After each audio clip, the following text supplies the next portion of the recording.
All right, so today we're going to be talking about introducing hydrolysis, which is our 4.6 of the notes. So one of the problems of Arrhenius definitions, and that was back to 4.1, when we're talking about something that will either produce a proton in solution, so like our HCl, or a Arrhenius base, so it contains hydroxide. One of the problems with that definition is that many different compounds, when dissolved in water, will produce an acidic or basic solution, even though they're not Arrhenius acids or bases. For example, if we take some sodium phosphate and dissociate it in solution, we end up getting a solution that is fairly basic, even though it does not contain any hydroxide in it. However, these problems can be explained by our Bronsted-Lowry definition, and one of the explanations involves our concept that we'll be talking about today and tomorrow over the next two sections, which is hydrolysis. So our definition of hydrolysis is just the reaction of a salt with water to produce a solution which is either generally acidic or basic. So how does it work? Remember, our general term for a salt in chemistry is just an ionic compound that's composed of a cation, so that has a positive charge, a metal, and an anion, so that has a negative charge and will be our nonmetals. Now, when dissolved in water, the salt will dissociate it in their component ions. So in general, any salt that we have that would be aqueous will split up into a cation and our anion. This is what we've seen so far, even in our solubility unit. Now, certain cations and anions can now act as either a Bronsted-Lowry acid or base in water. So we're going to go through a couple different examples about different scenarios that can occur. So we talked about sodium phosphate. Let's look at that. When we have sodium phosphate dissolved in water, the salt is going to first dissociate. So we have our cation here and our anion, our phosphate, making sure we have our charges. And then we also need to make sure it's balanced. So when a sodium phosphate dissociates, we will have 3 sodium ions for every 1 phosphate. Now let's consider each ion here separately. So what happens to our sodium ion in water? Well, nothing. It's not going to react with water. Remember, any alkali ions are just our classic spectator ions. They're just going to stay dissociated in solution. However, in contrast, our phosphate ion here is a fairly strong base. I mean, if you look at our data package, in our base column, we notice that phosphate here will readily accept a proton, and it is quite a strong base. Still weak as in it will dissociate, but it's on the stronger side here. So when our phosphate is with water, acting as a base, it is going to accept a proton from the water. So we'll have a proton transfer here, and we get our hydrogen, phosphate ion, and some hydroxide in solution. So even the above equation is simply just phosphate acting as a Bronsted-Lowry base. It is also called a hydrolysis equation because our anion, which is reacting, came from our salt. So this specific example, because it's the anion that has been reacting with water, this is called an anionic hydrolysis. And since this is a base and producing hydroxide in solution, we will work backwards and call sodium phosphate a basic salt. Because when it dissolves, dissociates in water, and undergoes this anionic hydrolysis, it is going to produce a basic solution. Right, let's look at another example here. So in this next example, we have ammonium chloride. So this is our salt. We have a cation, which is our ammonium ion, and a chloride ion, which is our anion here. So first step is always to show the dissociation. So this is going to dissociate into both my ammonia cation and my chloride anion. Now let's consider each ion here. So if we're looking at our cation, so this ammonium, where is it in our data booklet? So we're going to look and find ammonium, see if it's even on here, because if it is, then it's either going to be acting as an acid or a base, depending on the column.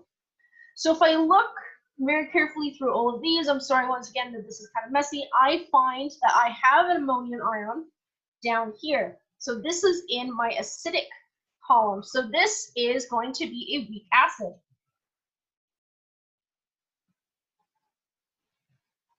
So that means it is going to act as an acid in solution with water.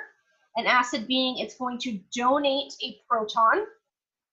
So I will get ammonia and some hydronium. Oops. So we call this a cation hydrolysis. Because it was the cation that reacted with water in solution to produce this acidic solution, right? We have a hydronium here. Now let's take a look at what's going to happen to our anion. So we have this chloride. So if we take a look, the only place on here that we have chloride is actually right up top here. Our chloride is a conjugate base of a very strong acid, hydrochloric acid, right? So it's extremely weak as far as bases go. Notice it's not even in equilibrium. It's so weak, there's no way it's going to act as a base. So it won't react.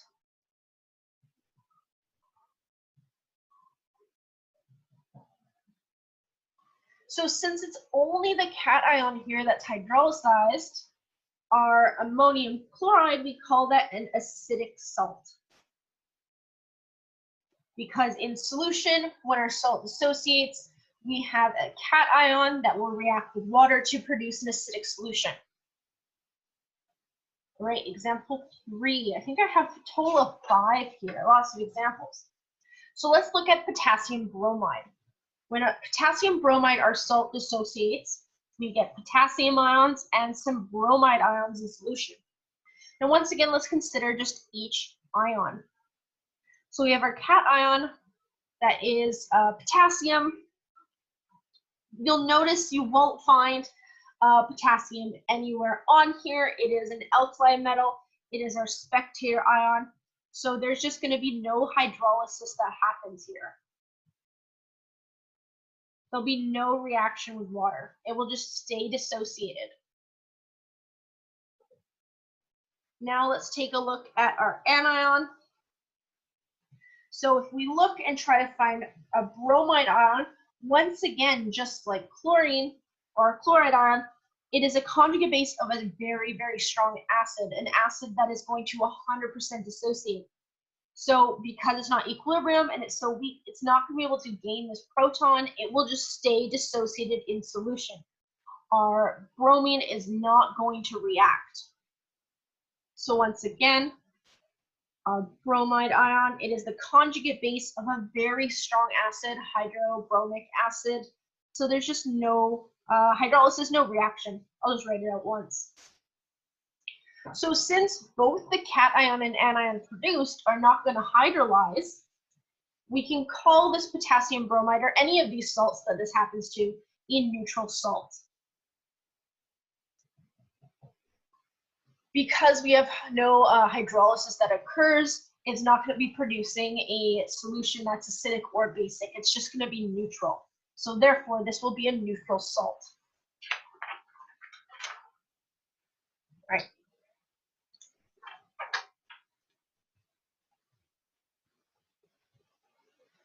So now we have ammonium sulfite here.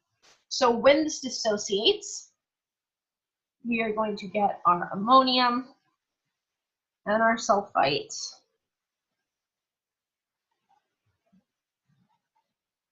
So let us make sure this is balanced, and then we will consider each ion. So we already talked about ammonium, but notice once again, if we check our chart, our ammonium ion here, it is going to be an acid. So our NH4 is a weak acid.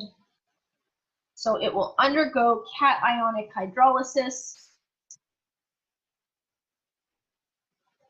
which I will show with it reacting with water. So acting as an acid, it's going to donate its protons. We get ammonium and hydronium here. Now let's look at the anion. And it's always good to just look at all these separately. So we have our anion here. We're going to be looking at it if we can find it. Here we have our sulfate ion. On our basic side, it is going to act as a base. So it's going to be able to accept a proton when reacting with water. So it is a weak base. So that means it's going to go under anionic hydrolysis, right? This is the anion that is reacting. So if I have my sulfite and the water, this is a base, so it's going to be accepting the proton, which means I will have my hydrogen sulfate and some hydroxide. So this would produce a basic solution. Now, when both my cation and my anion will hydrolyze, we call this a double hydrolysis. Oops. So both are reacting with water to produce either an acidic solution or a basic solution. Now, what will actually happen pH-wise in our solution here, we can't actually determine, right? We know that it might either be a base, or we might have, a base or an acid. Now, what our pH will actually be depends on how strong this weak acid is compared to how strong this weak base is. We're actually going to be looking at comparing these two in our next section. But for now, we're just based on what is happening to the cation, what's happening to the anion. Is this a cationic or an anionic hydrolysis, or a double hydrolysis, or is this no hydrolysis occurring, and is this a neutral salt? All right.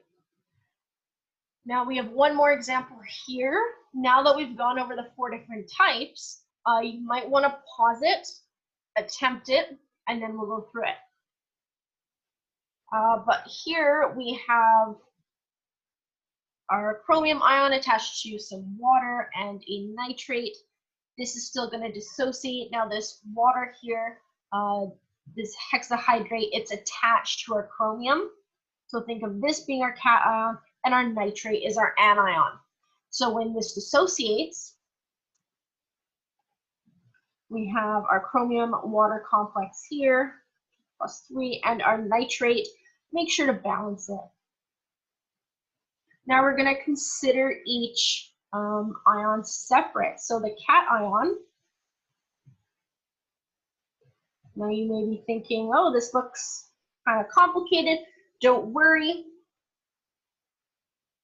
It is on your chart still. So for all of these, you're going to be looking on your chart. If it's not on your chart, chances are it's one of just our spectator ions, a nitrate, an alkali metal, for example, so it's not going to be reacting anyway. But we have this here, and so it is going to form an acid. So it is a weak acid, so it will undergo cationic hydrolysis.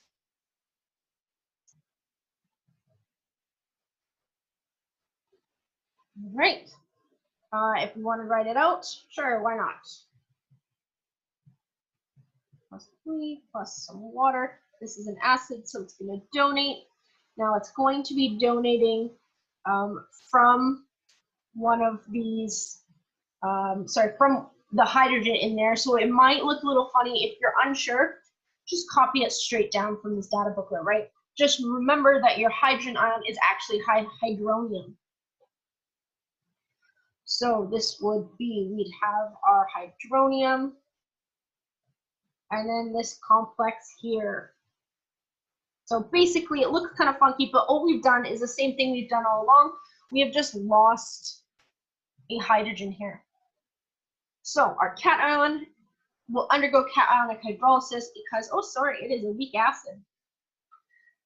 Our anion, let's consider that separately as well. We have some nitrate. Now once again, our nitrate is going to be found in the top right-hand corner.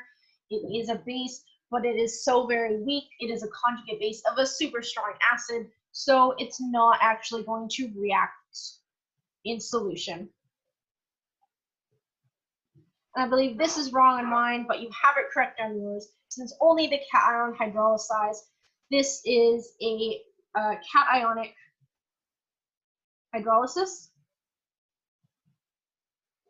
And therefore, this would be an acidic salt.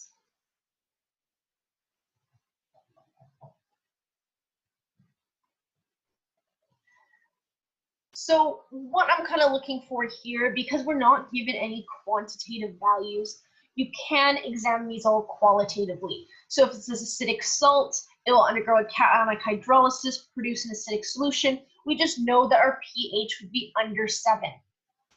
If we had a anionic hydrolysis, so it was a basic salt and produced a basic solution, we would know that the resulting pH would be above 7.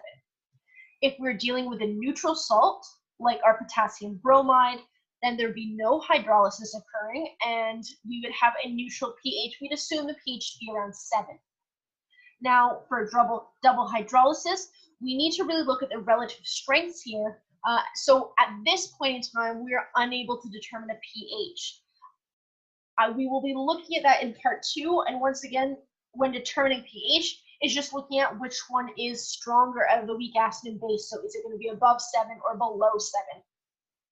Now, just a summary, because these are important things to know.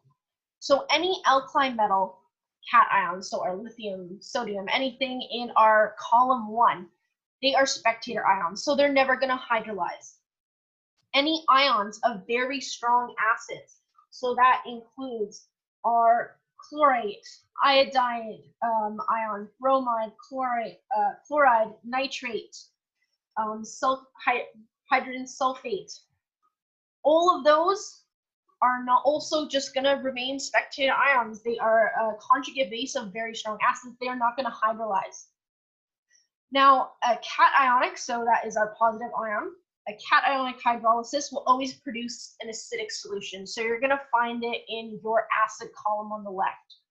And anionic hydrolysis, so that's for their negative ion, will always produce a basic solution. So you'll find it on the right-hand side in your columns. Salts, where only the anion hydrolyzes, is called a basic salt. A salt where only the cation hydrolyzes is an acidic salt. So that's just linking back to this. An acid salt will produce an acid solution. A basic salt will produce a basic solution. Now, when our salt has a cation and an ion that both hydrolyze, these are just called double hydrolysis, and we'll have to go to the relative strength of these acids and bases to determine the pH. And salts where neither ion hydrolyzes are just called neutral salts. And just know, like in our last example that was found on your periodic table, but other ones that maybe aren't, although I won't really ask you these at all. For example, we have iron 3+ or aluminum, things that can be highly charged and also hydrated, so having that water attached to it, like what we saw with our chromium 3 cation, will usually always act as an acid. So the questions for these are relatively short, but it is just important that you're knowing how to use your chart and looking at each ion separately. And please know these terms. You might want to write this out on a separate piece of paper to know that you have them. All right, that's all for now. See you tomorrow for 4.7.